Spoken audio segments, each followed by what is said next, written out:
Hello students, welcome back to online classes of St. Andrews Public Schools, Bagpat.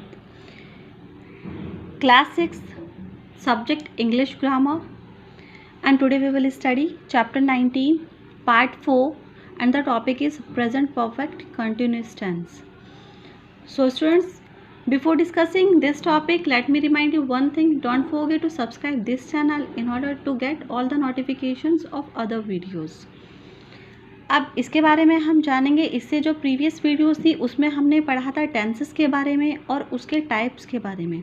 Students, मैंने आपको बताया था कि टेंस मेनली 3 टाइप्स के होते हैं, प्रेजेंट, पास्ट, फ्यूचर, और इनके सब पार्ट्स होते हैं। Present is also divided into 4 parts, past tense also divided into 4 parts and future also divided into 4 parts. अब हमने देखा था ये टोटल मिला के कितने टेंस हो जाते हैं, 12 टेंस हो जाते हैं, जिसमें हमने स्टार्टिंग में पढ़ा था present indefinite tense, present continuous tense, present perfect tense. अब प्रेजेंट इंडेफिनिट में हमने पढ़ा था जो सेंटेंस डेफिनिट नहीं होता है, जिसमें हम एस और ई एस लगाते हैं। नेक्स्ट हमने पढ़ा था कंटिन्यूअस टेंस। कंटिन्यूअस टेंस में हमने पढ़ा था जो कार्य चल रहा है, कंटिन्यू है, लगातार चल रहा है, उसे हमने बोला था कि वो present continuous tense. Next one is हमने पढ़ा था present perfect tense. Present perfect tense में हमने पढ़ा था जो सेंटेंस कंप्लीट हो, जो कार्य कंप्लीट हो चुका है और जो परफेक्ट है। अब हम पढ़ेंगे present perfect continuous tense. Present, अब इसमें परफेक्ट एंड कंटिन्यूअस दोनों आ जाते हैं, मीन्स वो काम चल रहा है और कंप्लीट भी हो चुका है और परफेक्ट भी है। अब उसका हम रूल जानेंगे और इसे हम अगर डिफाइन करना चाहें तो हम इसे करेंगे कि present perfect continuous tense express an action that begin in the past and is still going on. Rule, इसका रूल क्या होगा? Subject plus has have plus been plus main verb के साथ आईएनजी फॉर्म लगा देंगे प्लस ऑब्जेक्ट प्लस सिंस और for plus time. Students, इसमें हमने सिंस और फॉर यूज़ किया है। जो हमने प्रीपोजिशंस में पढ़ा था सिंस और फॉर को कहाँ पे यूज़ किया जाता है, ये हमें टाइमिंग के लिए यूज़ किया जाता है। ठीक, सब्जेक्ट एंड ऑब्जेक्ट वो हमारे सभी टेंसेस में आना है, चेंजेस होनी है केवल हेल्पिंग वर्ब्स में जो हमने यहाँ पे की है, हैज़ हैव आ रहा है, एंड इसके साथ हम इंक्लूड करेंगे बीन। और बीन के साथ अगर कंटिन्यूस है, मैंने आपको पहले वीडियोस में बताया था सभी कंटिन्यूस जहाँ पे भी आएगा मतलब कार्य चल रहा है तो उसके साथ हम मेन वर्ब के साथ आईएनजी ऐड करेंगे। सो अब हम जानेंगे एग्जाम्पल के साथ। For example, Mukesh has been reading a novel for 4 hours. अब इसमें मुकेश क्या है? सब्जेक्ट है। हैज़ क्या है? हेल्पिंग वर्ब है। तो हैज़ के साथ हमने बीन ऐड किया और रीडिंग, रीड क्या है? फर्स्ट फॉर्म है।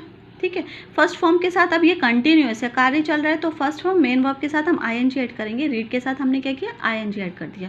अ नॉवल फॉर 4 आवर्स। अब ये 4 आवर्स क्या है? टाइम डिनोट कर रहा है। तो Mukesh has been reading a novel for 4 hours. अब ये जो है ये कार्य है, मुकेश क्या है? नॉवल पढ़ रहा है पिछले 4 घंटों से।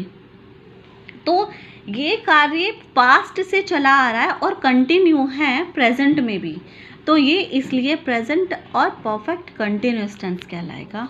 जैसे Mukesh has been watching a TV since evening, कि वो शाम से ही टीवी देख रहा है, मतलब देख रहा है बट कब से देख रहा है? शाम से देख रहा है। तो ये पास्ट में, पास्ट से चल रहा है और प्रेजेंट में कंटिन्यू है।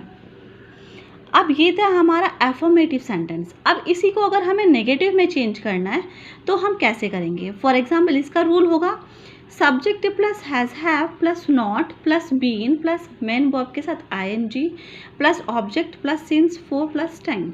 स्टूडेंट, सबको जो रूल है वो एफर्मेटिव का सेम रहेगा, बस हम क्या करेंगे? हेल्पिंग वर्ब के साथ नॉट ऐड कर देंगे। हेल्पिंग वर्ब और बीन से, हैज़ हैव और बीन के बीच में हम नॉट लगाएंगे। For example, Mukesh has not been reading a novel for 4 hours.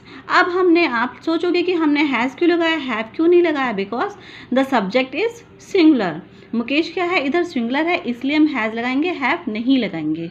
अगर यहाँ पे होता they have not been reading a novel for 4 hours, they क्या है यहाँ पे? वो लोग, तो वो प्लूरल हो जाएगा, इसलिए यहाँ पे हैव आएगा। बट अभी यहाँ पे क्या है? सिंगुलर है सब्जेक्ट, तो हैज़ आएगा। तो ये था हमारा नेगेटिव सेंटेंस। अब इसी को अगर हमें चेंज करना है इंटेरोगेटिव, इंटेरोगेटिव सेंटेंस कौन से होते हैं? जिसमें हम क्वेश्चन पूछते हैं, कोई क्वेरी करते हैं। इसका रूल होगा, इसमें क्या है, सिंपल है, जो हैज़ हैव है वो स्टार्टिंग में आ जाएगी।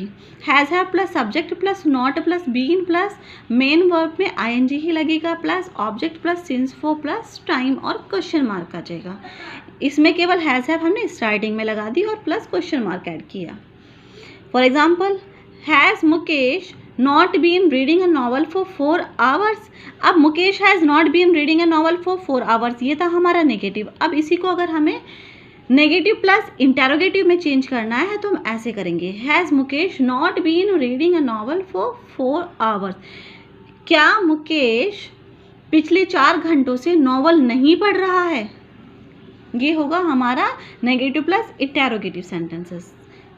अब होगा डबल इंटेरोगेटिव। डबल इंटेरोगेटिव में क्या होता है, हमारी WH फैमिली आती है जिसमें हम WH वर्ड यूज़ करते हैं, जैसे वाई, वैन, विच, व्हाट, ये सब हमारे WH फैमिली और डबल इंटेरोगेटिव सेंटेंस होते हैं। इसका रूल क्या होता है, फर्स्ट में ही हम लगा देंगे WH word plus has have plus subject plus been plus main verb की ING plus object plus since for plus time और ऑब्जेक्ट। इसमें केवल हमने ऐड किया है WH वर्ड, अदरवाइज सब पूरा जो रूल है वो सेम है।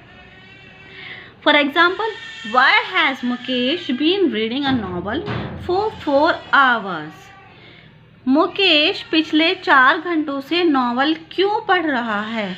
वाई क्यों पढ़ रहा है? तो ये क्या होगा हमारा डबल इंटेरोगेटिव।